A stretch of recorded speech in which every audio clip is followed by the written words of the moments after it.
Здраво на сите, добре дојдовте на каналот Татунчо. Денеска за гостин во подкастот го имам Стефан Станковиќ. Посакувам добре дојде на Стефан Станковиќ, па после ќе го представам на мој вообичаен начин. Здраво, Стефан. Здраво, благодарам што ме повика на подкастот. Јас сметам дека ти си еден од најинтелектуалните познавачи на криптопроблематиката. Бидејќи пред да дојдеш прв пат во подкаст кај мене, го имав следен еден предходен подкаст и си викам чекај, човеков еден од ретките кој што знае така интелектуално и филозофски да ги објасни работите, затоа што поголемиот број од луѓето кои што се во оваа сфера се сведени на тоа дали ќе скока биткоин, дали ќе паѓа биткоин и малтене тоа ме потсетува на некоја логика во спортска кладилница. Стефан, дали мислиш ти дека во групата Криптовалути Македонија од 13.000 членови, колку што погледнав последен пат, има вистински познавачи на финансиите, а со тоа аналогно и на криптовалутите како најнов израз на финансиите?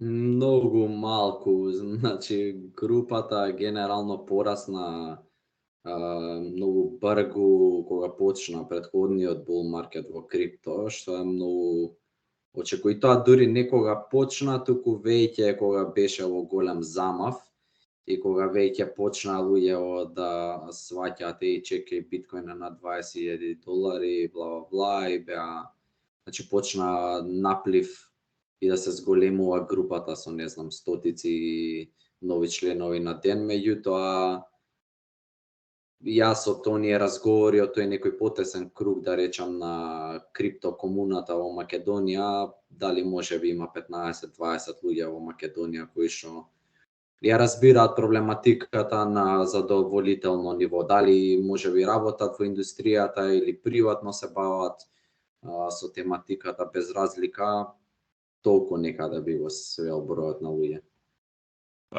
Колку сметаш дека познавањето на традиционалните финансии е неопходно за да се премине на познавање на криптопроблематиката?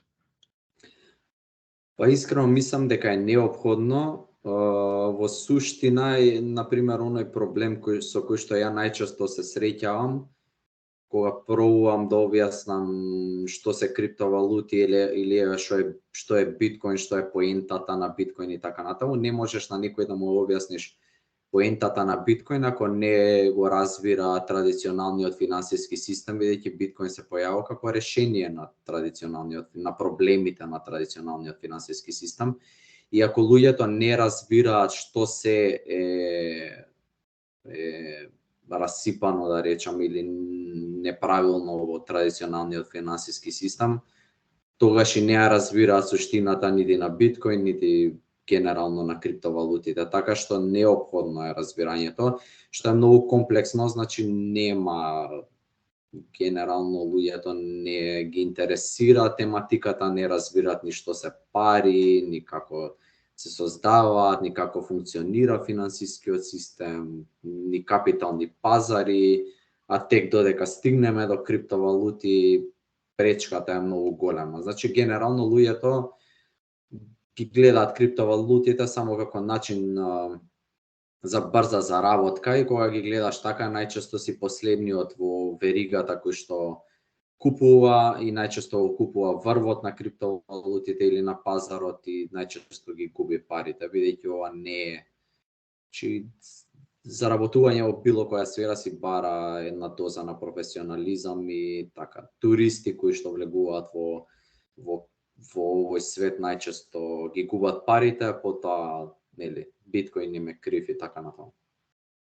Ајде за да не испадне дека муабетот ќе го базираме на нешто непознато, во кратки црти, значи финансискиот систем, основите на финансискиот систем, пари, валути и после да видиме што во 21 век тој систем сам по себе се иновира и се менува, затоа што она што во сите оние видеа и документарци, книги што ми прочитал на темата е дека самиот систем, почнувајќи од образовниот систем, не учи како да бидеме добри делчиња од системот, а не учи како да бидеме добри управувачи со системот, односно за пари и за финансии воопшто. Дури на економски факултет не верувам дека баш онака суштински ги учат работите. Да, не, во суштина на економски факултет моите информации се дека генерално ги учат стари или дебанкнати теории за тоа како функционираат парите или банкарскиот систем. Ова е многу, значи, прво е премногу комплексна тема и не можам да ти дадам одговор во неколку минути. Ја генерално полу шала, полусериозен викам дека системот е скам, буквално. Значи, луѓе мислат дека криптовалутите се пирамидална шема, меѓутоа не разбираат дека традиционалниот финансиски систем е буквално понзи шема, буквално. Значи, кога ќе навлезете и кога ќе се запрашате, окей, како се создаваат парите што ги трошиме ние, луѓе се уште мислат дека, дел од луѓето мислат дека декретните валути се уште врзани за злато, значи тоа не е случајот од 71-а. Океј, ако не се врзани за злато, зашто се врзани, кои ги создава? Вториот, да речеме, малку понапреден светоглед што ги имаат луѓето е дека парите ги создаваат централните банки, меѓутоа ни тоа не е точно. 97% од монетарната база, да речам, од декретните валути во оптек, се во форма на банкарски депозити. Банкарски депозити ги создаваат комерцијалните банки од ништо. Значи, луѓето мислат, се уште веруваат во теорија на фракциони резерви, која што се предава и на факултети и се, меѓутоа и таа теорија е дебанкната. Значи, професор Ричард Вернер, кој иначе е креаторот на quantitative easing, да не навлагам сега, небитно,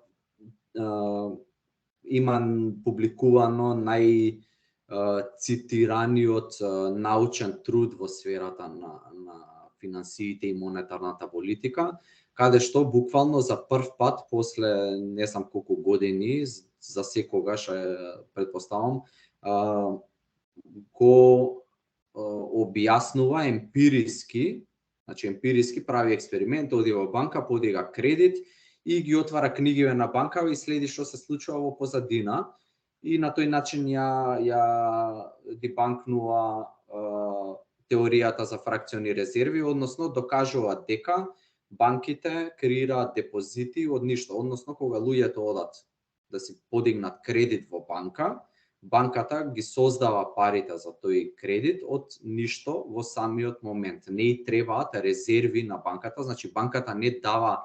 Луѓето мислат дека, да речеме, ја имам депозит во банка, ти имаш депозит во банка, банката ги зима тие наши пари, кога некој ќе дојде да побара кредит, банката ги зима овие пари, му ги дава на тој што бара кредит и заработува некој процент на каматата што ја наплаќа со пари едни што ги дава на побарувачите на кредит. Меѓутоа не функционира системот така. Току банката буквално парите кои што ви ги дава како кредит, ги создава од ништо. И сега таа не може секако да создава колку пари сака бесконечно, е лимитирана е со еквитито, односно колкав левридж може да прави на својата капитална база. Меѓутоа, мислам вака, кога ќе размислите целиот, кога ќе ги земете сите пари во агрегат и кога ќе сватите дека тие пари се создадени, дека не се пари, туку се, значи тоа не е асет, тоа е декретните валути се liability на комерцијалните банки. Не се асет како што е, да речеме, асет златото или како што е асет биткоин, туку се liability на комерцијалните банки. И кога ќе ги земете сите пари во агрегати, кога ќе сватите дека тоа не е асет, туку е liability и дека не се пари, туку всушност се кредит, и кога ќе сватите дека има помалку пари во оптек, значи буквално постојат помалку пари од што се должат пари. Што значи дека за да се вратат долговите, буквално е невозможно. И тука доаѓа она што ја го викам буквално пирамидална шема. Значи системот е така конструиран да економијата цела во агрегат мора постојано да расте и целиот систем мора да биде многу да речам подмачкан за тркалото да продолжи да се врти. Во било кој момент кога во тркалото кога некој запчаник да речам не е подмачкан и има било каква кочница, настануваат огромни проблеми со ликвидност, со солвентност на банки и така натаму и се случуваат огромни проблеми во целиот систем. Меѓутоа суштината на приказнава претпоставуваме дека во ред покрај тоа што комерцијалните банки создаваат 97% од парите, централните банки преку преку монетарната политика, односно преку одредување на каматните стапки, на некој начин го контролираат експанзијата или собирањето на монетарната база, со тоа што го регулираат индиректно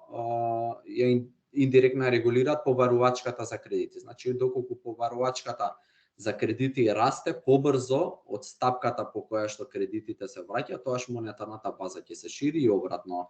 Поентава е дека декретните валути се, како да речам, бесконечен ресурс кој што се создава на копче и седат во Централна банка на САД, не знам, 15 луѓе и денес викаат ајде да ја кренеме каматната стапка или да ја спуштиме каматната стапка. Тие одлуки ги базираат на информации на lagging indicators, односно на информации кои што задоцнуваат и многу често се случува и да прават грешки, односно ако видите у суштина на Централна банка на САД сите проекции што ги прави за каде ќе се наоѓа економијата во смисла на која ќе биде стапката на инфлација или стапката на брутот домашен производ на државата, значи утките се толкави што буквално паричка да фрлаш ќе погодиш повеќе пати што погодја Централна банка. Ова мртов сериозен со буквално е така.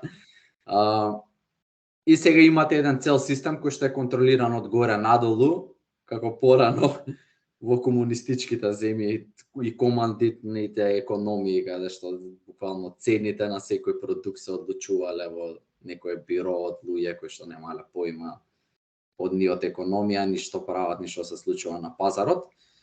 И сега имате избор како индивидуа во ред дали сакам да штедам во декретни валути, чија што монетарна база постојано се зголемува и мора да се зголемува за системот воопшто да обстои, бидејќи во моменти кога монетарната база се собира, настануваат 1001 проблем, како што се случи со пропаѓање, да речеме, на одредени банки минатава година во САД, следува рецесија и така натаму.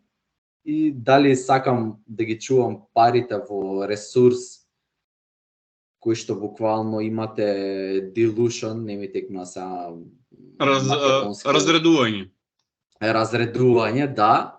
Разредување или сакам да ги чувам парите во asset, а не liability, кој што има константен фиксен supply и никој не може да го смени, да го контролира, да го помести и така натаму. И таму всушност доаѓа, да речам, тој value proposition на Bitcoin како store of value или стожар на вредност.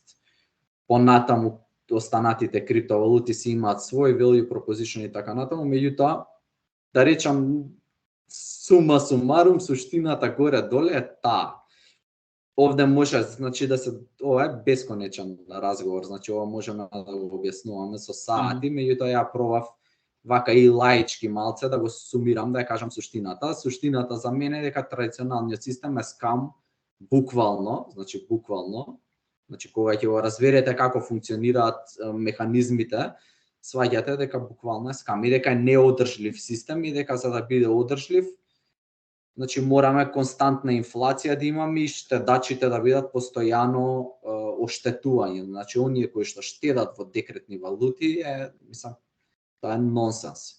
И бидејќи не можеш да штедиш во декретни валути, оние луѓе кои што се малку финансиски помоќни и пописмени, гледаат, окей, ја не можам да штедам само во пари и да се надевам дека за 20 години тие пари ќе вредат ништо, значи морам нешто да правам со тие пари, што значи треба да купувам асети или средства како, не знам, real estate, акции на берза, криптовалути и така натаму.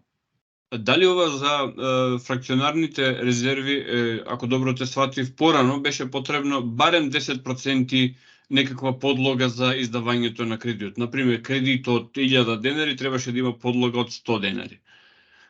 Дали сега буквално не. И тоа е избришано, буквално нула? Таа теорија била погрешна од секогаш. Значи, иако се предава и се учи долго време дека така функционира комерцијалниот банкарски систем, таа теорија од секогаш била погрешна. Значи, на банките буквално не им требаат депозити за да ви дадат пари. Банката не ја интересира депозитите буквално. Во смисла на давање пари. Значи, кога одиш ти во банка, банката не мора да има пред тоа депозити, по тој депозит тебе да ти дае пари. Воопшто не ја интересира тоа. Значи, она само ја гледа твојата кредитоспособност или го гледа за себе ризикот, дали ти можеш да ги вратиш парите или не можеш да ги вратиш парите, и парите само ти ги создава од ништо. Ти куца на компјутер, од денес Стефан има или Владко има толку и толку пари на својата депозитна сметка. И затоа на нејзиниот билансен лист депозитот е liability за банката, а кредитот е asset за банката. И на некој начин нејзиниот билансен лист само расте на двете страни и тоа е тоа. И бидејќи ако Стефан не може да го врати кредитот и дефолтне на него, банката мора да гарантира за тие пари со својот капитал. И затоа единствен лимит за тоа колку може да кредитира банката е нејзиниот капитал. Значи не е депозитите, туку нејзиниот капитал, еквитито на банката. Така, има еден многу добар филм, мислам дека се викаше In Time, каде што монетарниот систем е претворен во време за живот. Предпоставувам дека си го гледале, всушност тој филм добро ни кажува што се всушност валутите, не можам да ги наречем пари. Всушност тие се, односно кога издаваат кредити банките, заробуваат дел од нашето време во иднина и велат во тоа време твојот труд или дел од твојот труд ќе биде за секогаш ветен на нас. И на тој начин создаваат кредит. Да одиме ние на... Извини што ќе те прекинам, значи она што е интересно, кога банката кредитира, значи кога го создава депозитот, таа ги создава само главницата. Значи доаѓа Стефан и бара $100,000 кредит од банката и банката ги создава од ништо тие $100,000, тие му легнуваат на депозитарната на сметка на Стефан. Меѓутоа, каде се парите кои што Стефан треба да ги врати со камата? Дополнително измислени. Тие пари буквално не постојат. Значи, ако го земеме системот во агрегат, значи сите пари ако ги земеме, парите кои што треба да се вратат како камата не постојат. Значи не постојат. Значи за да продолжи да се тркалово, значи постојано треба нови кредити, refinancing. За да продолжи системов некако подмачкано да работи. Значи ако луѓе сакаат генерално да разберат како функционира системов, ја би препорачал научниот труд на Ричард Вернер How do commercial banks create money, така се вика, или гуглајте го, нешто слично е. Исчитајте го, релативно просто се разбира, ги објавуваат трите теории за тоа како се предавали или како се верувало дека функционираат комерцијалните банки. Еден од нив е fractional reserve banking и објаснува дека fractional reserve banking воопшто во пракса не функционира така како што се предава дека функционира и дека буквално банките, комерцијалните банки креираат пари. Значи не се централните банки оние кои што креираат пари, туку комерцијалните банки. Има голема разлика, да речеме, меѓу депозит и кеш. Кешот е liability на централна банка, само централна банка издава кеш, значи хартија на декретна валута, додека депозитот го издава банката. И затоа се парите се депозити. И затоа се фаворизирани или дигитални трансакции, затоа што токму тоа е фиктивна валута која што може да се напише во компјутер. Да, буквално и предностите да речам на дигитални валути или Central Bank Digital Currencies, мислам предности за обичниот човек воопшто нема, значи ние само ќе изгубиме слобода и тоа е тоа. Меѓутоа за оние кои што го контролираат финансискиот свет, предностите се големи, значи оние ќе можат да спроведуваат монетарна политика директно, не индиректно, наместо да креваат и намалуваат каматни стапки, па да го остават пазарот да изреагира на целата ситуација, па тоа да има лаг или одложување од 3, 6, 12 месеци, па ние да гледаме индикатори од претходните 3, 6, 12 месеци информации кои што доцнат, па така да креираме монетарната политика за уиднина, кога имате се буквално на еден леџер, на еден, како да речем, една дата база, да речем, и кога можете буквално да програмирате монетарна политика во самите пари, тогаш тоа е степен на контрола кој што никогаш не бил виден до сега и ја не би посакувал да се случи. Кога го спомна ова, дали всушност тоа значи преку финансискиот систем надградува и на политичкиот систем и значи да избришеме се што сме знаеле до сега, демократија, слободен пазар, вакви изми, капитализми, социјализми, туку едноставно се создава нешто ново кое што уште не е видено. Да, мислам и слободен пазар е веќе меме. Немам друг збор, значи ние збориме за слободен пазар, меѓутоа кога ќе видите на пример корелацијата помеѓу М2, тоа е како да кажам, парите во циркулација, да речам,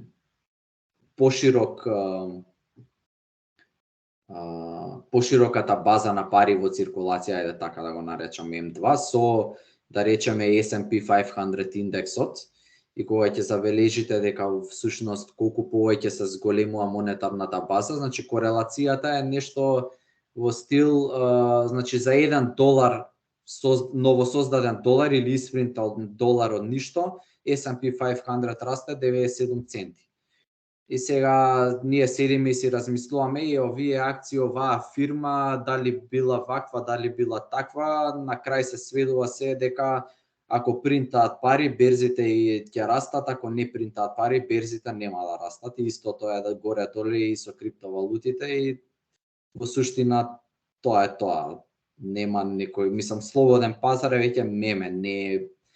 Слободен пазар функционира само кога им одговара на луѓето со многу пари да функционира, кога не им одговара, не функционира. Значи, функционира кога банките треба да заработуваат пари, меѓутоа кога пропаѓаат банките, тоа што се случува? Доаѓа државата и ги спасува со пари од буџетот или со пари на граѓаните. Така, тоа не е капитализам, тоа е социјализам за богатите, капитализам за сиромашните. Значи, целиот систем буквално е корумпиран.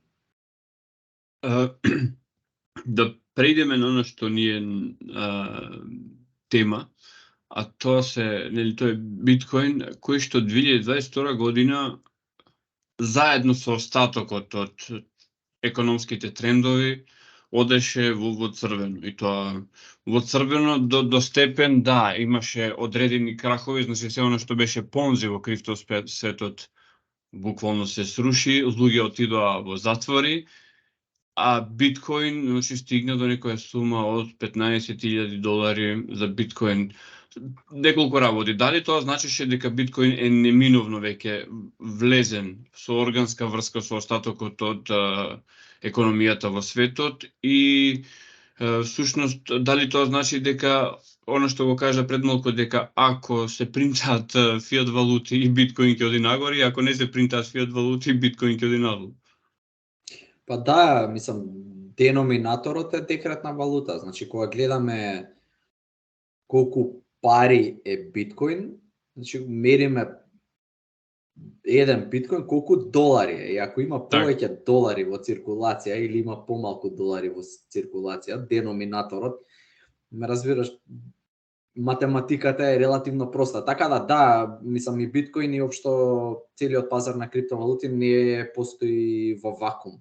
Значи си постои е дел од целиот финансиски свет, да речам, релативно одвоен, меѓутоа сепак е дел од финансискиот свет и дефинитивно макрополитиката, да речам, влијае многу. Во овој случај падот на биткоин не е толку дефинитивно поврзан со макрослучувањата, меѓутоа повеќе беа интерни некои работи кои што се случија во самата индустрија.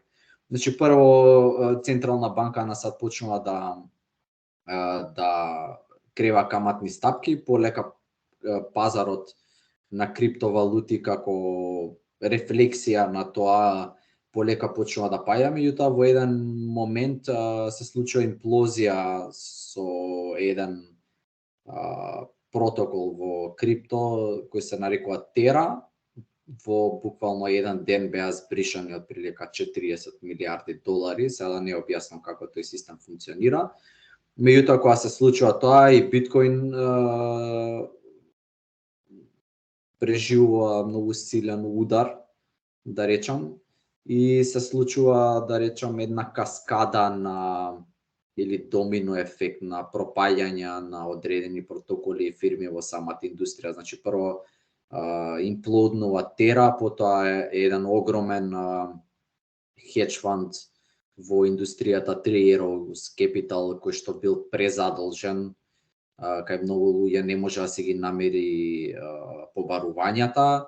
Тоа со себе повлекува пропаѓање на други фирми како Voyager, потоа Celsius се фирма која што буквално зема депозити или зема пари од ритейл инвеститори или мали инвеститори, да речеме како мене и тебе, и тие пари ги користи во самава криптоиндустрија или во decentralized finance сферата, ги издава како долгови и така натаму и на нив заработува некоја камата и каматата ја проследува до оној кој што ги дал парите.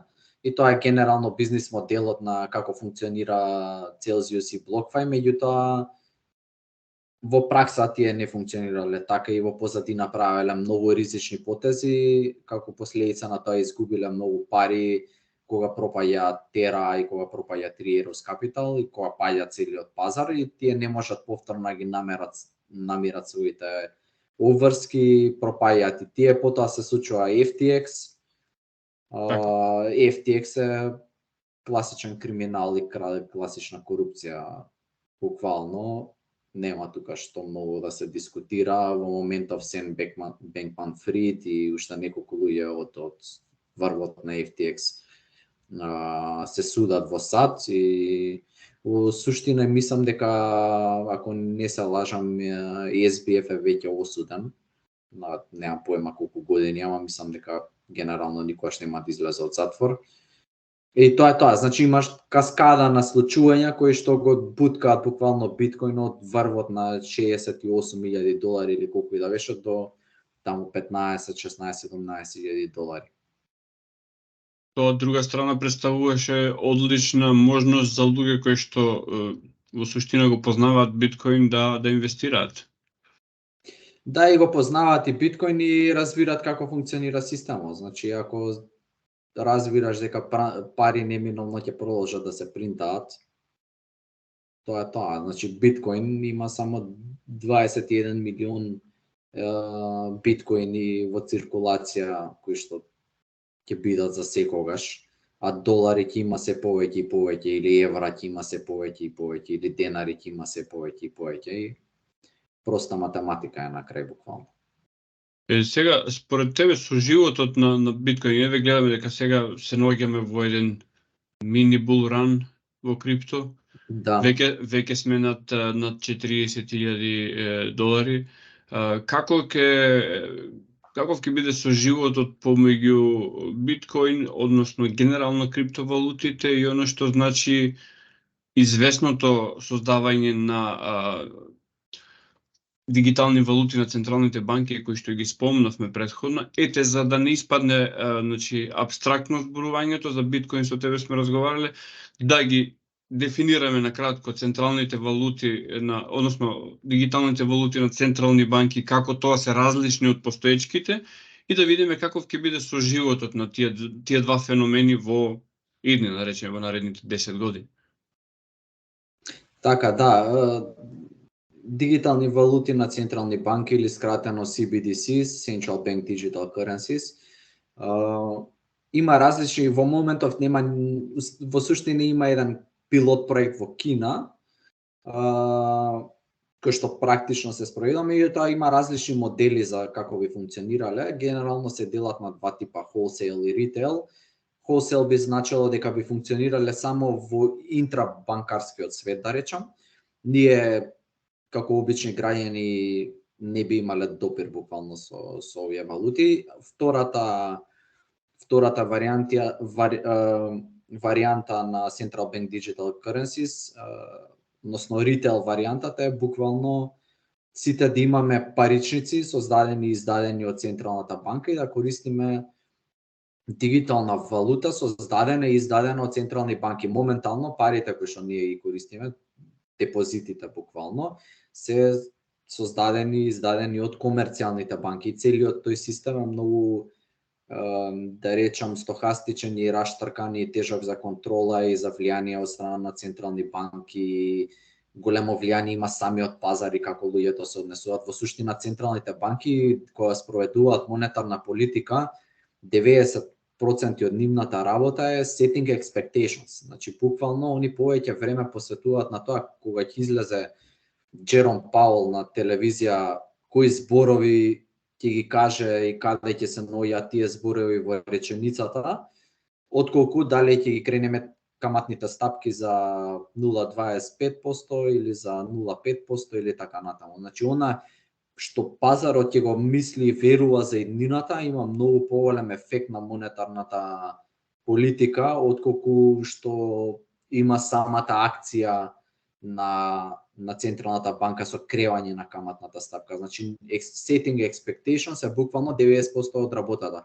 Меѓутоа, кога имате Central Bank Digital Currency, вие имате директна контрола на монетарната политика. Нема потреба од поставување на setting expectations, туку буквално можете да ги врежете, имате буквално програмабилни пари кои што ги користи секој и секоја трансакција туку секоја трансакција се следи, на таа трансакција може, значи замислете, целата економија кога ние сите ви користеле CBDCs и тие CBDCs буквално функционираат буквално станува збор за една датабаза, еден леџер кој што се наоѓа во Централната банка и само таа има увид во сите трансакции кои што се случуваат во економијата и сега замислете со модерни технологии како machine learning, вештачка интелигенција, вие да правите анализи на сите тие трансакции и можете буквално после некое време да предвидувате во ред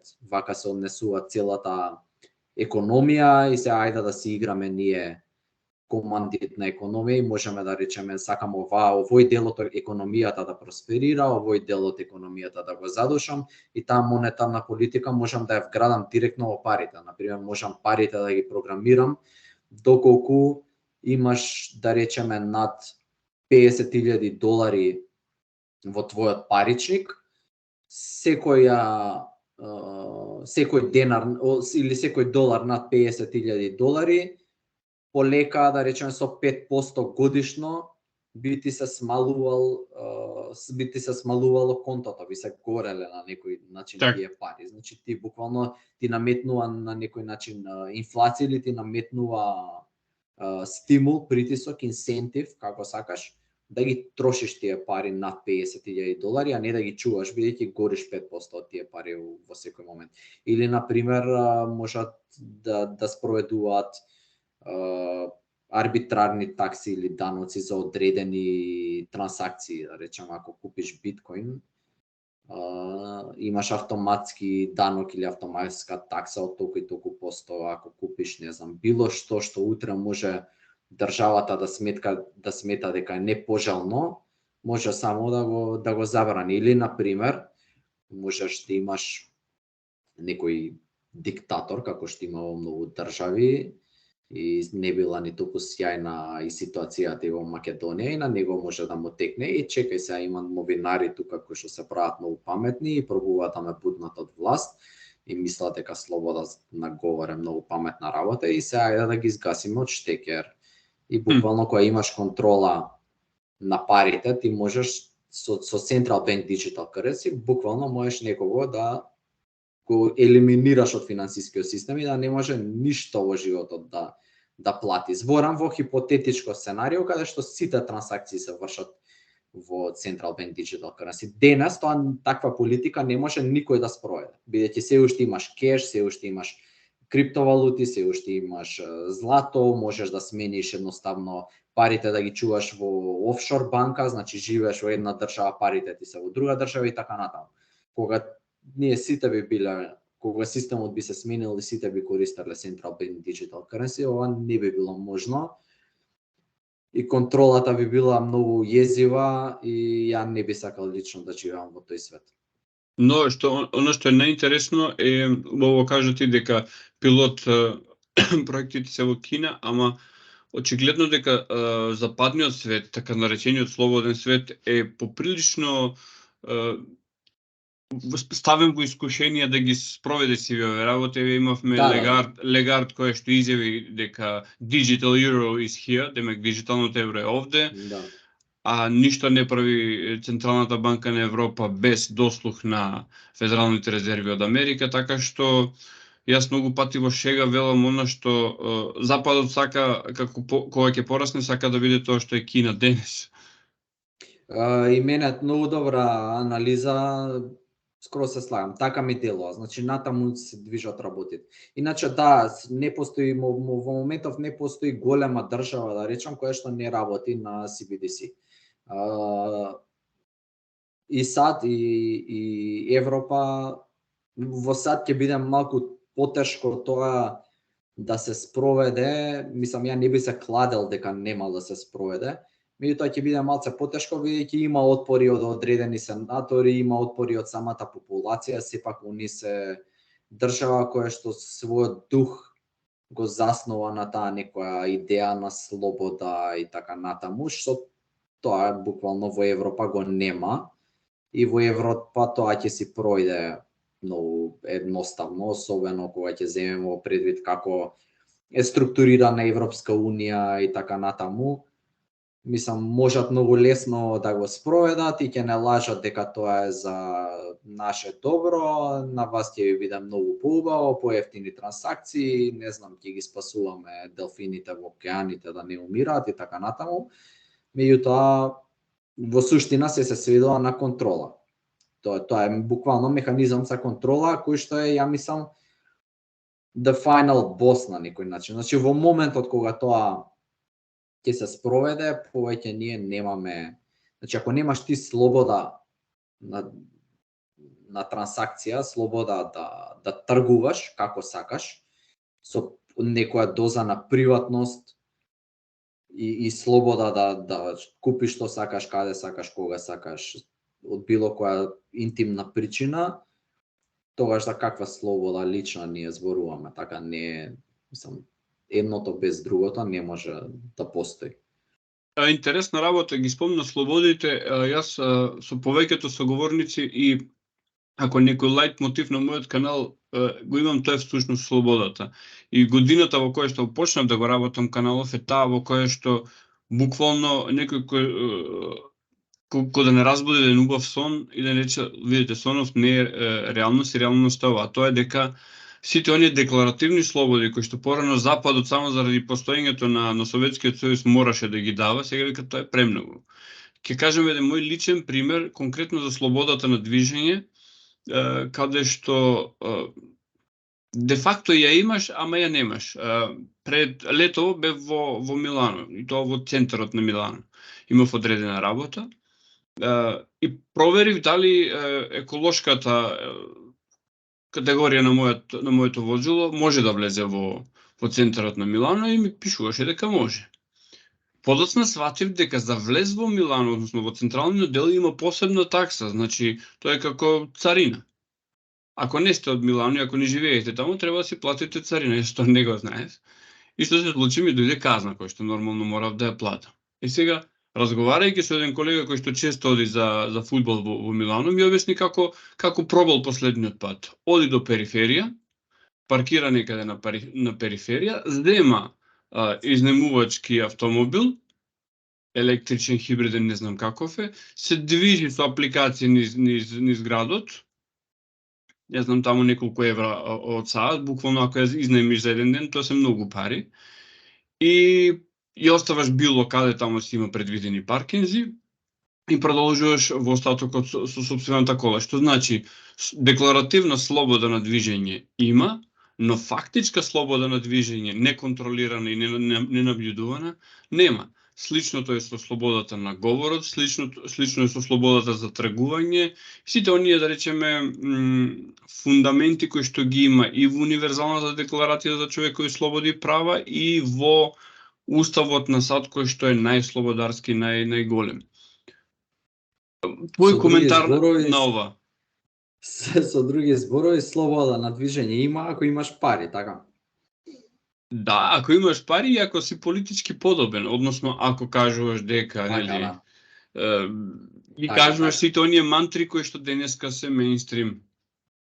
Така, апсолутно. Па сега замисли го овој истиот систем применет со Central Bank Digital Currencies, да речеме, државата ти наложува, е популарно, не завземам став за провакцина или антивакцина, сеедно е, државата ти наложува мораш да се вакцинираш, ти од било кои интимни причини не сакаш пример да се вакцинираш и оние бележат таму дека не сакаш да се вакцинираш и викаат од денес сите кои што се невакцинирани нема да можат, да речеме, да си купат тикет во автобус, воз, авион, не можат никаде да патуваат, никаде не можат да одат, не можат да платат, пример, паркинг, ако возат со кола, не можат да платат паркинг. Единствен начин, хипотетички не збориме, е плаќање преку Central Bank Digital Currency, сите трансакции се на системот, да речеме. И они можат тоа буквално да го програмираат во парите и нема потреба од полицајци на улица, нема потреба од било каква екстерна контрола. Самата контрола си е вградена, програмирана во финансискиот систем. И ти не можеш никако да функционираш. Сакаш да направиш некоја трансакција, паричникот ти ја одбива. Ти си неподобен, невакциниран си, не може да си платиш паркинг или да се качиш во автобус или било што. И утре мислам, ако луѓе сметаат дека овој пример со вакцина е глупав, може не си бил на избори, на пример. Не си гласал на избори. Не си бил на избори, да, или значи било што замислене, значи си имал некоја идеја која што државата во тој момент власта ја сметала за неподобна. Сите имаме такви идеи во секој момент. Ако мислиш дека во моментов немаш, почекај да се смени власта и ќе имаш. Мислам, не е некоја. Една интересна работа, кога спомна, ако власт или ако државата одлучи нешто, периодов е многу интересен затоа што многу луѓе кои што порано ја има илузијата на слободата, почнуваат да стануваат се повеќе свесни за сопствената робовска состојба.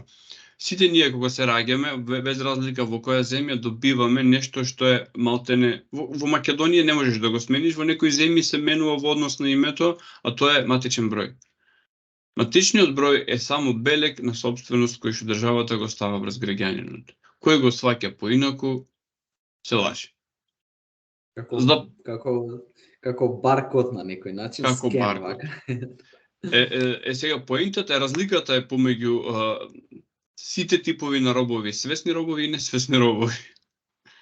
Кажи ми, значи, вториот дел од прашањето, каков ќе биде со животот понатаму, значи дали ќе има непријателски однос, hostile, помеѓу CBDCs и крипто или ќе има симбиоза?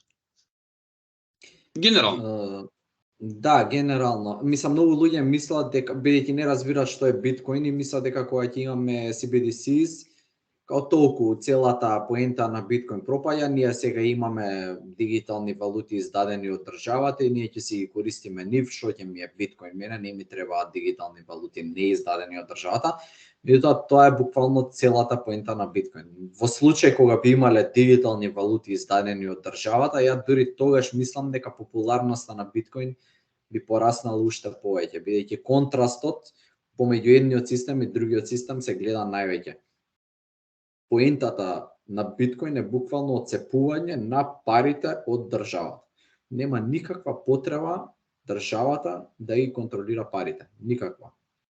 Никаква. Значи секоја теорија дека државата мора да биде во контрола на декретните валути и само државата да ги издава и така натаму, значи тоа се буквално лажги соопашки кажани од државите кои што ние ги учиме и сме индоктринирани од мали, меѓутоа ако малце студирате и историјата на парите и така натаму, сваќате дека парите се развиваат органски и самата да речам самите луѓе, самата економија си фаворизира одредени типови на пари против други типови на пари, имаш борба помеѓу парите и така натаму, и биткоин е буквално една од тие опции кои што сака да се избори на некој начин за примат да биде, да речем, дефолт за многу луѓе како пари, она што го гледаме како пари. Значи сакам на пример во крипто светот имам многу луѓе кои што буквално си ги рачунаат и трошоците, издатоците и така натаму, и она што го штедат го гледаат во биткоин. Значи не колку долари во биткоин имам заштедено, него колку биткоини имам заштедено. Веќе биткоинот е буквално фиксна, значи фиксен број на биткоини има во оптек и тој ќе остане ист, а долари или евра или денари ќе се менува константно и нема никаква логика ја да размислувам во долари, бидејќи моите долари постојано се разводнуваат како проаѓа времето. И многу луѓе веќе се умствено се шифтнати и буквално размислуваат, ја гледам да заштедам што повеќе биткоин. Цената моментална во долари на биткоин не ги интересира. Значи дали денес е биткоин 16.000 или 60.000 не ги интересира. Нив ги интересира дали имаат 1, 2, 3, 5 биткоини, веќе размислуваат на многу поголема скала. Знаат дека за 10 или за 20 години биткоинот има многу поголема куповна моќ од што има денес доларот или еврото или така натаму. Во смисла на тоа дали ќе коегзистираат малце деликатен. И на кој ниво ќе коегзистираат? Дали ќе бидат спротивставени или ќе имаат симбиоза во функционирање? Спротивставени, дефинитивно. Не може да има тука симбиоза на два система кои што се базирани на тотално две различни идеолошки гледишта. Значи, едно е апсолутна контрола и даваме на државата, а другава опција е никаква контрола не даваме на никого. Значи, не на државата, на никого. На никого. Значи, креираме систем кој што не го контролира ни една единка и не може да го смени ни една единка. Значи, ние не си веруваме дури самите себе си како единки и затоа креираме систем кој што не може да го контролира никој. И тоа е единствениот систем каде што ние можеме да функционираме без да да има потреба да си веруваме помеѓу себе. И тоа е тие два система мислам можат да си коегзистираат вака во исто време да постојат, у таа некоја смисла, меѓутоа тоа се буквално две спротивставени гледишта. Една работа која што се е многу актуелна, тоа е нели екологијата. И се оди на тоа дека многу CO2 се лачи во атмосферата, а истовремено се игнорира огромната количина на отпад што се создава, значи физички отпад, пред се во форма на пластика.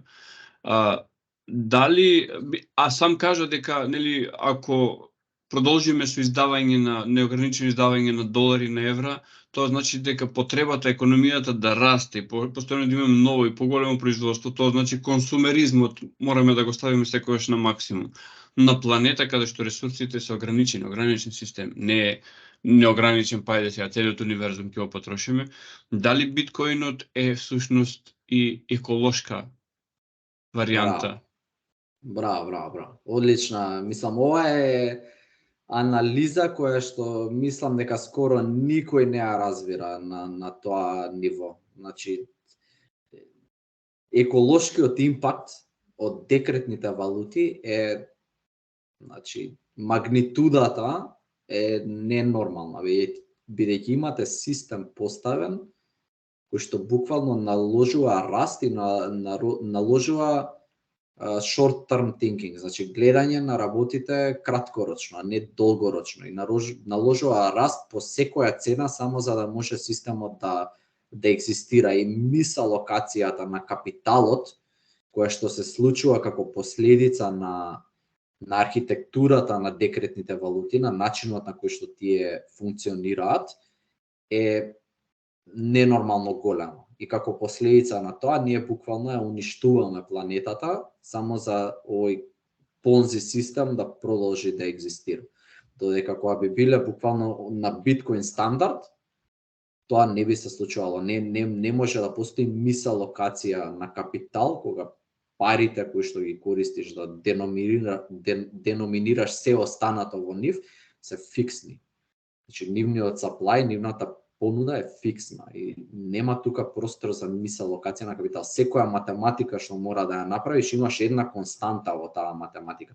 Додека овде математиката е сосема друга. Значи јас ќе земам кредит, си пресметам колка би била инфлација, денес кредитот е многу ефтин, јас ќе позајмам пари создадени од ништо за да создадам најглупа некоја работа на светот што ќе му штети на никого, само за да ние имаме обрт и GDP-то да расте. Прво самиот факт дека ние користиме GDP како некое мерило за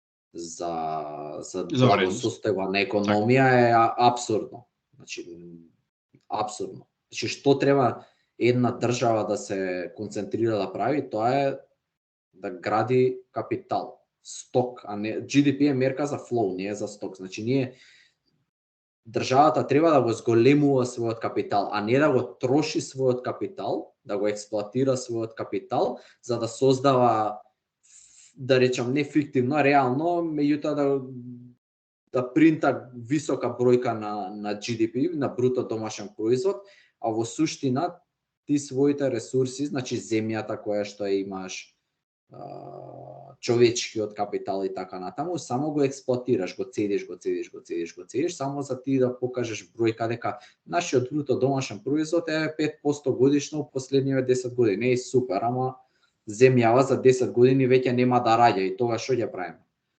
Мислам, буквално целиот систем од секој агол кога ќе го погледнеш е корумпиран, скам е, буквално скам. И биткоин е некој обид да се вратиме кон нормалното, и тоа ја не би се кладел дека тоа ќе се случи. Јас сум многу булиш, значи во смисла верувам многу во криптовалутите и во биткоин, во смисла дека како инвестиција ќе аутперформаат се останато. Меѓутоа не од овие причини што ги зборам, не очекувам ја просечниот човек да ги разбере овие причини. Ја очекувам просечниот човек да си каже, чекај малце, ја не можам да си купам стан, работам како конј 12 сата на ден, секој ден од кој имам наполнето 22, 23, 25 години, зависи кај си роден, нели? Работам, не можам никако да си купам стан. Мојата единствена шанса да излезам од оваа беда е да се кладам. Значи не да инвестирам, дури мајндсетот не е јас инвестирам во биткоин, или дури не ни треба да бидам инвестирам во биткоин, треба да биде штедам во биткоин. Тоа треба да биде правилниот мајндсет. Најправилниот мајндсет е штедам во биткоин.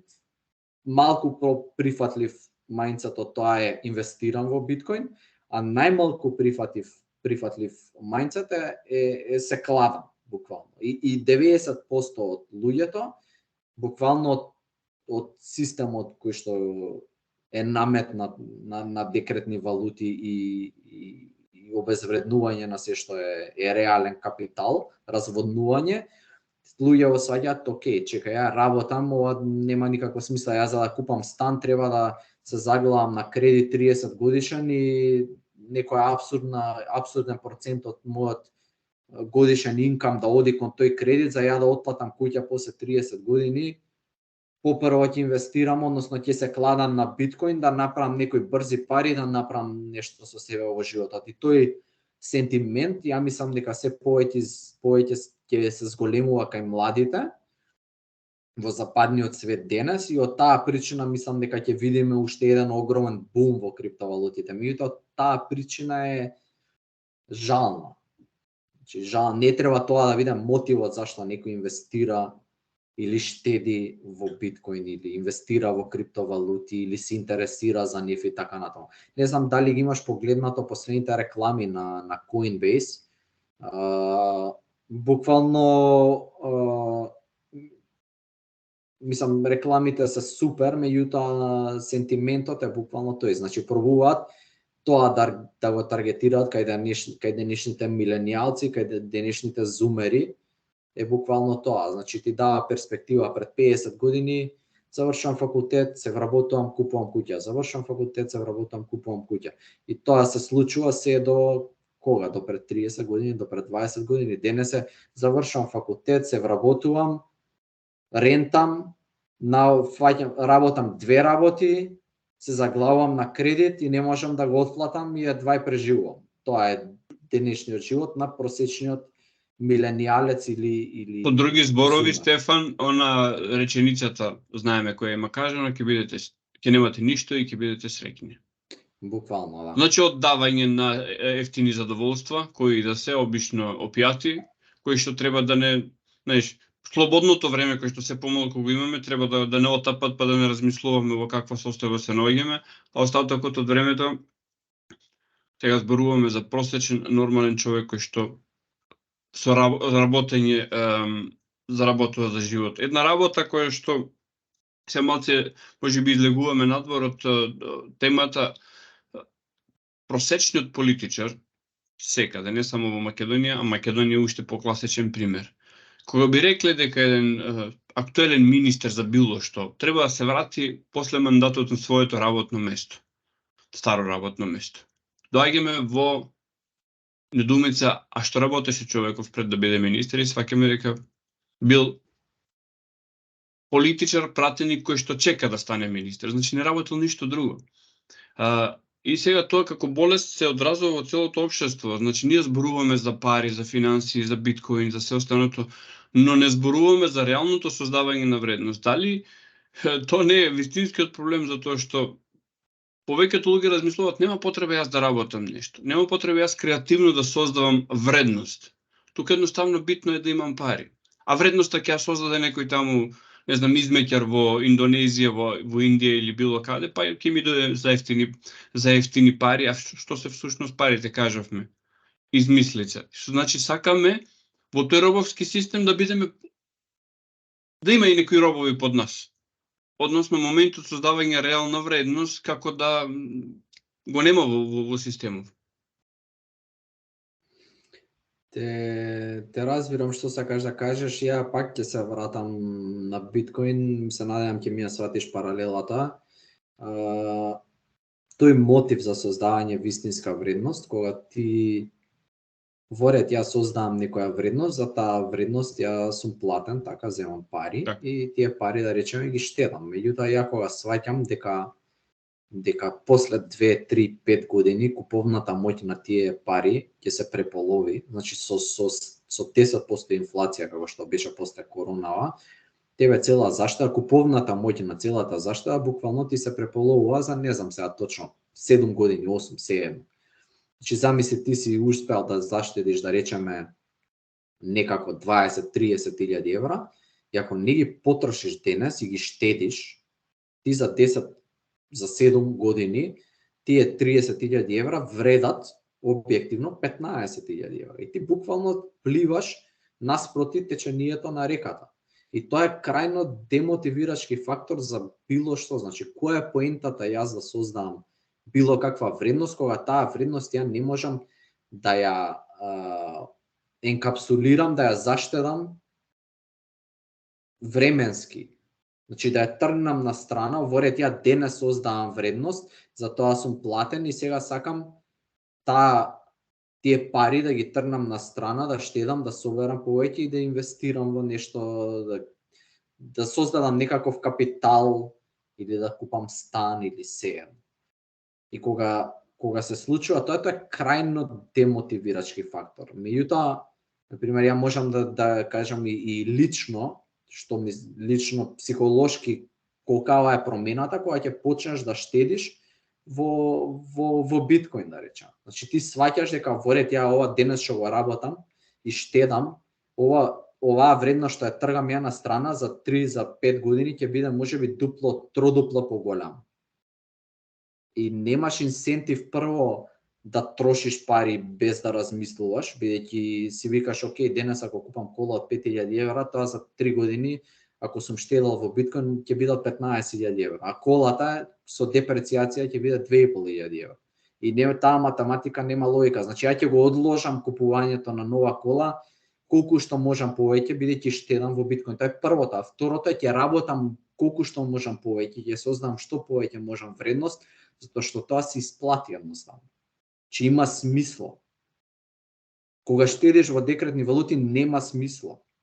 А 90%, 99% од луѓето тоа го прават. Значи не можеме ние, тоа и ја тука и највеќе ме повредува скамот на системот на декретните валути што ги приморува луѓето. Сега ние очекуваме од секој човек да биде инвеститор. Сега не може секој да си штеди само едноставно во пари и да ужива.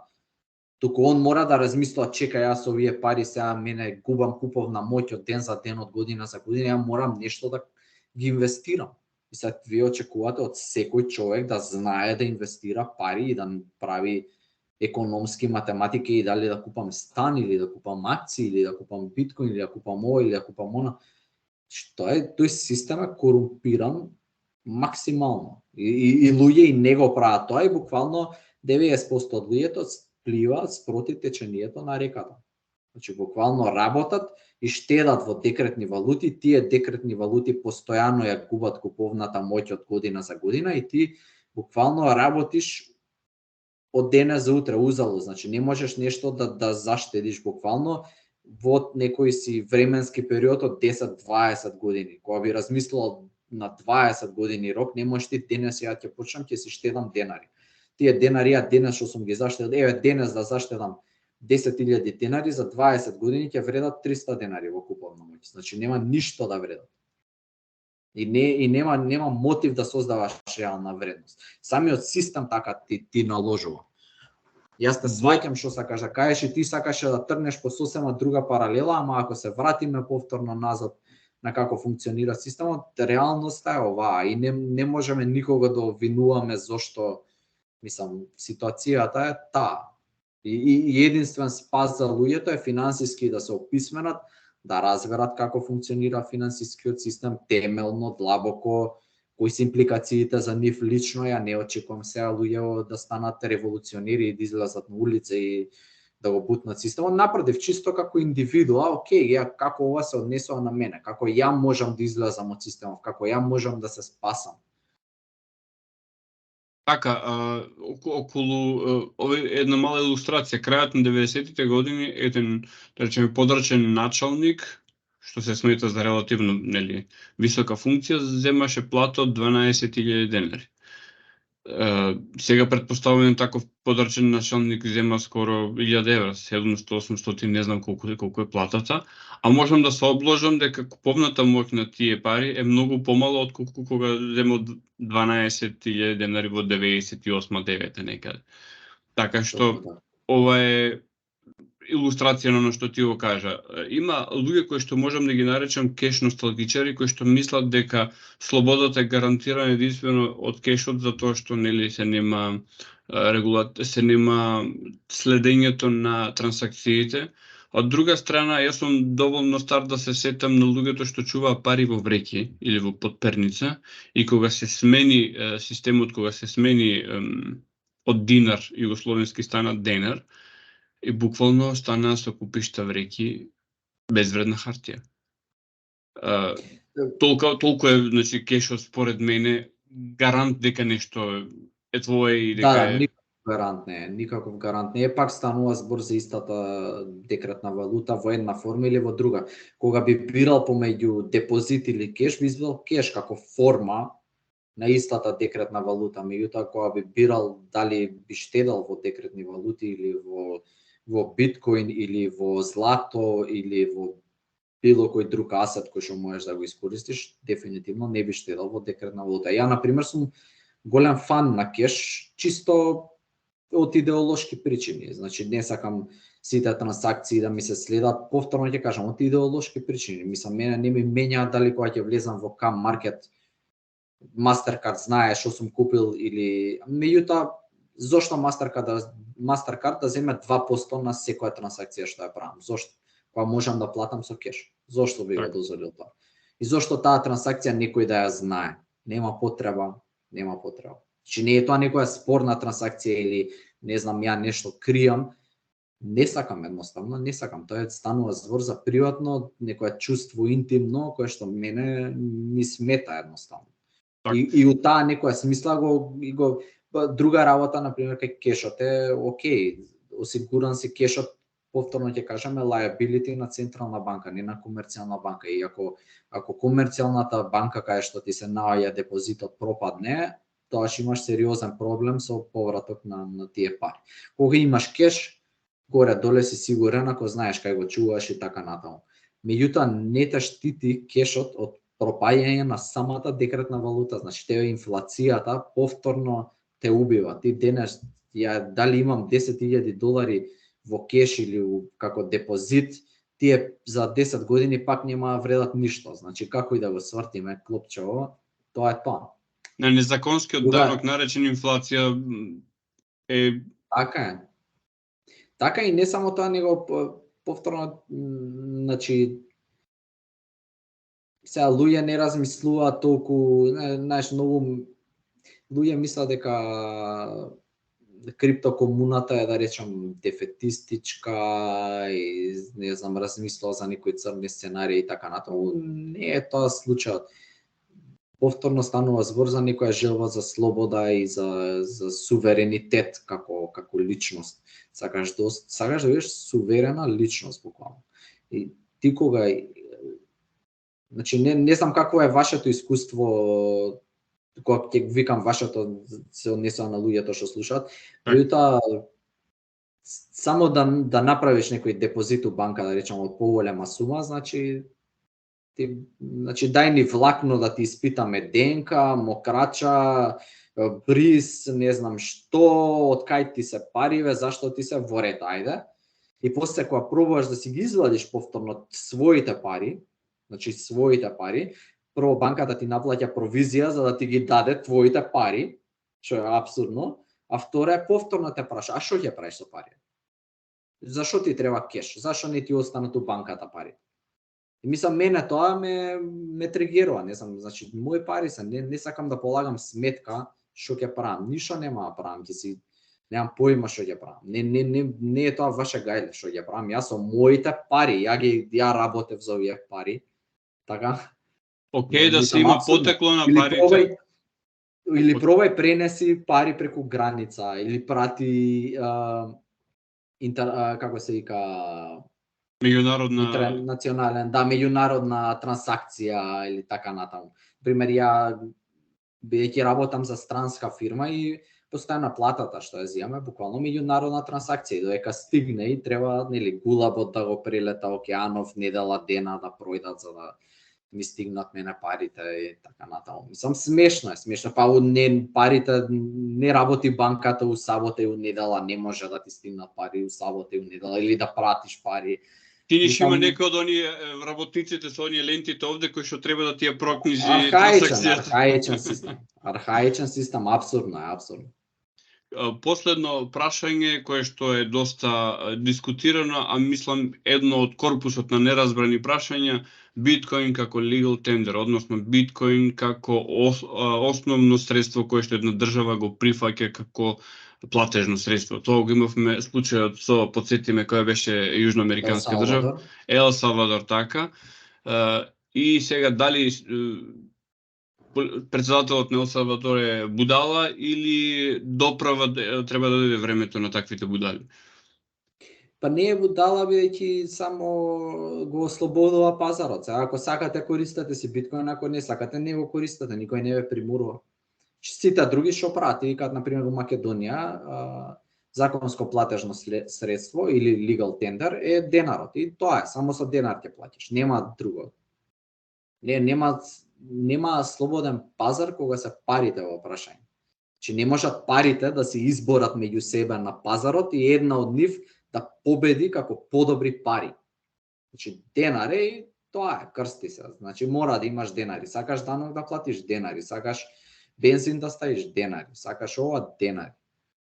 И у Ел Салвадор претседателот вика, окей, од денес законско платежно средство е и биткоин. Значи можеш данок да платиш у биткоин ако сакаш. Нема проблем. Сакаш да си го плаќаш у продавница со биткоин, плаќај си со биткоин. Нема гајле. Мислам, што е тука спорно, така? И сега додека тоа фати замав и луѓето и всушност почнат да го користат и така натаму, тоа мислам треба да проведат 10 години. Не може денес ти сум стиснал копче и се сменил цел мајндсет на луѓето, тоа не функционира така. Меѓутоа, зошто да не? Нека има слобода. Што имаат, значи ако се државите убедени дека нивните пари се супериорни, зошто се плашат од компетиција, од надпревар, така? Ако си сигурен дека твојата понуда како пари е супериорна, тогаш нека се надпреварува на слободен пазар, да дозволи на луѓето да користат и криптовалути за плаќање. Па да видиме што ќе се случи, така. Може би стварно се супериорни, може тогаш ќе пропаднат криптовалутите, од кај да знам. Ама мене не ми делува дека државите се многу самоуверени. Ја мислам дека државите знаат многу добро за каков скам станува збор и се свесни дека не можат баш така лесно да им дозволат на луѓето да имаат слобода да избору кои пари да штедат и кои пари да ги користат и така натаму.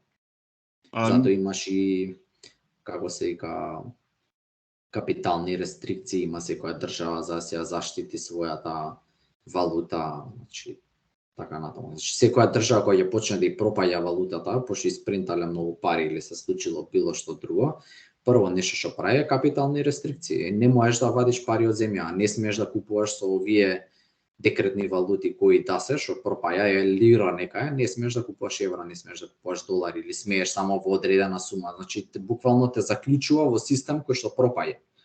Нема, ако тонеме сите. Не смеете вие да успеете да излезете од систем.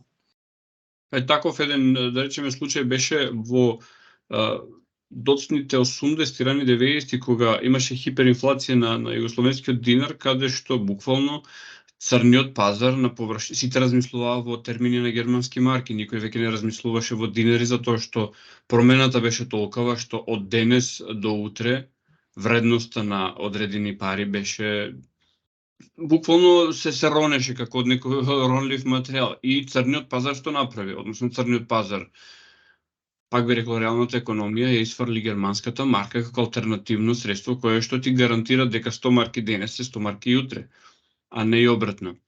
За иронијата да биде поголема, после истото се случува и со марката, така. Добро, сега инфлацијата е, значи, јас порано се прашував, добро, сите зборуваат за програмирана инфлација. И никој односно целиот естаблишмент зборува за програмирана инфлација и никој не се буни. Никој не сваќа дека тој данок за кој што ние немаме подпишано никаде. Значи јас ке заработам 1000 во било која валута и некој ми програмирал 3% годишно дека јас морам да изгубам по секоја цена. Зошто? Тоа е добро прашање. Не знам дали никогаш си се заинтересирал зашо посакуваната инфлација која што ја таргетираат централните банки е 2%. Зашо не е 1% или е 3%? Никогаш се немам запрашано. Зошто? Зашо има не транскрипции, има луѓе кои што биле на состаноците на Federal Reserve Bank тогаш, каде што се носеле овие одлуки и знаеш како се донела оваа одлука? На тепка. Значи си мислиш дека таму седат гениалци, они удриле 1001 математика, стигнале дека 2% е оптималната инфлација како заклучок и излегле во јавност и рекле ние до денес не, значи буквално како ја и ти сега што си дискутира, да го направиме 1%, не е малце 1%, ај 3%, не е многу е 3%. И буквално еден лик, сега не мога знам името, што бил авторитетен таму и најхаризматичен и најшармантен, да речам, у бортов што ги носи овие одлуки, рекол, 2% ќе биде. Добро, 2%. И така е донесена таа одлука. Значи, ова е историски факт. Секој кој што го интересира, малце бара повеќе копање додека се стигне до информацијава. Сега ја немам баш на врв на јазик, не можам да се сетам точно, пошто пред некоја година баш се заинтересирав и кога сватив бев као леле, значи морали се да е скам, значи секоја пора што ја истражуваш, сваќаш дека све е корумпирано. Една ствар не остана света на овој свет. Ова добро го илустрира околу стручноста на луѓето што седат таму. Сцена од филмот Margin Call, знаеме дека тоа е филм сниман по реални настани. Еве, гледачите можат да си го погледнат, каде што ликот кој што го глуми Джереми Айронс, кој што е главниот шеф во таа компанија, кој што учествува, нели, во продажбата на овие пакети на сега не ми текно технички, да. Овие што се, значи, кредити за станови, пакети се продаваат на берзата и кога сваќаат дека буквално пазарот е пред крах, нели, први овие дечките, младите кои што ја откриваат проблемот, одат кај шефот, па шефот оди кај повисокиот шеф и на крај го викаат главниот шеф, кој што во случајов го глуми Джереми Айронс. Реченицата кога му се обраќа на најнискиот службеник, оној дечкото кој што студирал нуклеарна физика или што студирал, вика, зошто дојде во оваа фирма? Па вика, добра е платата. И добро, вика. Јас, вика, на оваа позиција не ми има доведено мозокот, туку нешто друго. Објасни ми со најпрост јазик што е проблемот. Значи, шефот на сите шефови вели, јас не се разбирам од работа. Објасни ми најпросто што можеш. Што значи, знаењето, оние што се најниску, најмногу знаат, оние што се највисоко имаат, ама не знаат. Нема корелација помеѓу позицијата во хиерархијата институционална со знаењето. Нема таква корелација. Значи, за да се најдеш на одредена висока позиција во некоја институција, значи сосема други карактеристики ти требаат, кои што немаат допирнато. Да, имаат некоја, ти треба некое основно знаење, меѓутоа тоа не е тоа што ние го мислиме. Ја би им препорачал на гледачите да ги гледаат Margin Call и The Big Short back to back. Значи прво едниот па другиот, се едно по кој редослед, бидејќи двата филма ја прикажуваат истиот настан од двете страни. Margin Call прикажа што се случува внатре во банките кога имплодира пазарот, а од друга страна што се случува надвор од банките кога имплодира пазарот. И буквално има еден момент каде што у Big Short инвеститориве кои што шортаат се чудат, леле, како не се случува репрайсинг на овие финансиски средства.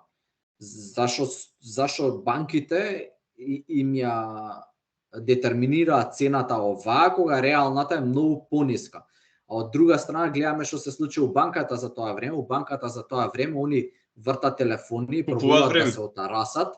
Да, купуваат време, пробуваат да се отарасат и да ги продадат по повисока цена финансиски средства, пакетиве на ритейл инвеститори, на мајки, татковци и така натаму, на хедж фондови кои што немаат поима што прават и така натаму. И во моментот кога ќе се отарасат од све, кога ќе го исчистат својот биланс, тогаш прават репрайсинг. И многу интересно се види како тоа изгледа надвор, како изгледа внатри, што се случува во реалност. Па го има ликот кој што го глуми Кристијан Бейл. Кој што го глуми Кристијан Бейл, буквално го има моментот кај што тој е еден од тој го почнал шортањето практично и кај што буквално вика во канцеларијата, зошто не паѓа цената, зошто не паѓа цената? А треба да паѓа, сите индикатори кажуваат дека треба да паѓа. Да, овие како лектира со овие два филма. За каков слободен пазар станува збор, така? Значи пазаров нема допирна точка со слободен пазар. Контролирано е секоја пора, да речам, од пазарот. Слободен пазар има само кога им одговара на луѓето што го контролираат финансискиот систем. Кога слободата на нив им треба. Тогаш социјализам, значи најголеми социјалисти се банките, кога треба некој од буџет да ги спаси од пропаѓање, се најголеми социјалисти. Последно прашање, кое што мислам дека би требало да содржи малку техникали, во Европа или во остатокот од светот купување и продавање на крипто е многу едноставна работа. Значи да се купува моментално, дали со картичка, дали со преку сметка, за продавање, за да легнат на сметка повторно заради банката се потребни ден или два, но функционира, сето тоа е функционално во двата правци. Како работите стојат во Македонија?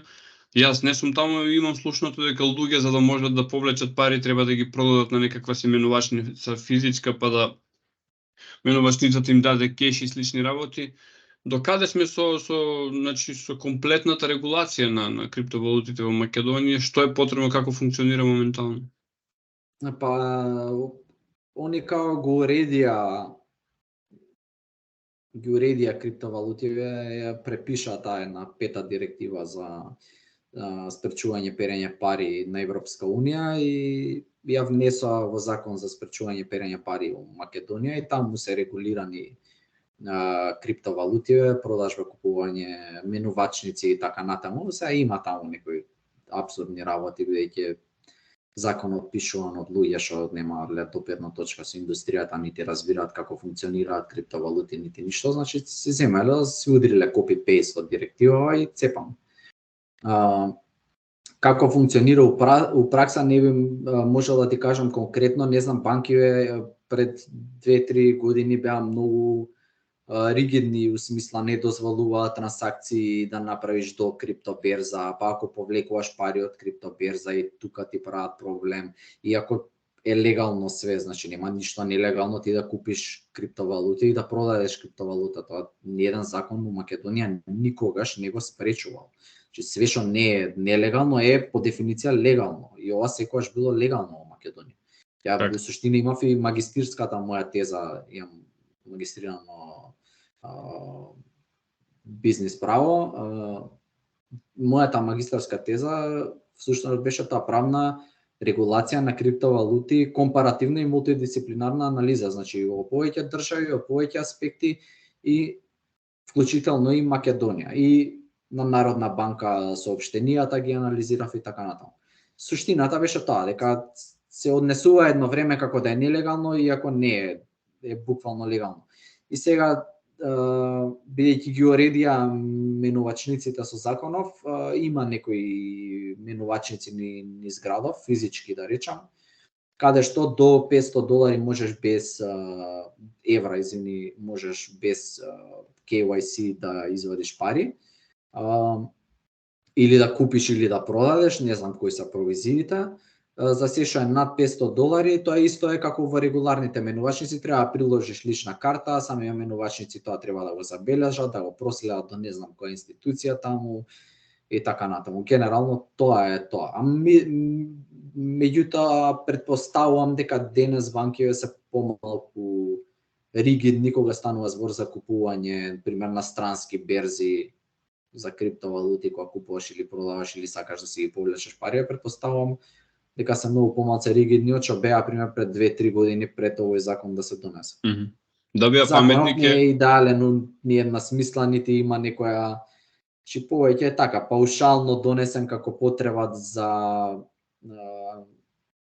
како се вика за доближување на нашите закони со законите на Европска унија.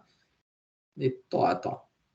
Да беа паметни, ќе направија една локална менувачница од типот на Binance, која што ќе функционира во Македонија, или ќе направија, не знам... Нема потреба локална менувачница, меѓутоа можеше да се донесе закон кој што убаво ги уредува криптовалутите и малце да имаме визија и да го ослободиме пазарот и не само да го ослободиме, него да привлечеме. Значи ние во Македонија имаме многу ниски даноци, персонален данок и данок на капитални добивки и така натаму. У таа некоја смисла сме многу привлечни за инвеститори, со тоа што не сме, бидејќи немаме правна сигурност и правна држава и така натаму, ама еве кога хипотетички би имале, значи ние зашо Binance да не отвори подружница во Македонија и да не си отвори сметка во комерцијална банка и да си функционира све легално по сите закони, да млати пари, да плаќа данок во држава, да вработува луѓе во држава.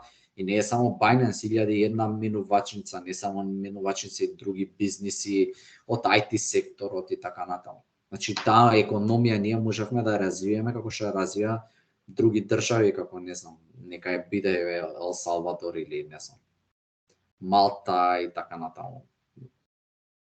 Правната Малта, Естонија. Така, правната сигурност е прашање на друга дискусија која што мислам дека излегува надвор од финансиите од оваа проблематика. Јас би обработил на друго место, затоа што ќе излеземе од темата на нашиот разговор. Јас, Стефан, ти благодарам што денеска одвои време да разговараш со мене. Мислам дека отворивме многу теми и како можеби наспроти многуто очекување сега ние како во складилница да кажуваме инвестире ваму или инвестире ваму, смислам дека главната порака што ја пративме е таа дека треба да се инвестира во едукација, односно во знаење. Дека се останато е после тоа прашање на личен избор. Буквално комплетно се сложувам и неинвестирањето во финансиска едукација конкретно многу скапо може да ја кошта една индивидуа и сметам дека е неминовно за секој млад човек кој што, да речеме, ја започнува својата професионална кариера и допрва ќе почне да заработува пари и така натаму, е финансиска едукација, да разбере како функционира финансискиот систем, како функционираат парите, што се пари, како се инвестира, што е инвестирање.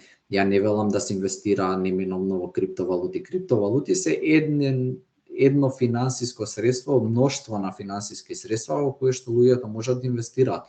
Инвестирањето зависи од нивниот апетит за ризик. Значи можеби некој сака многу поконзервативно да инвестира и тоа би го направил во, не знам, во S&P 500 ETFs или би го направил во недвижнини или би го направил во злато.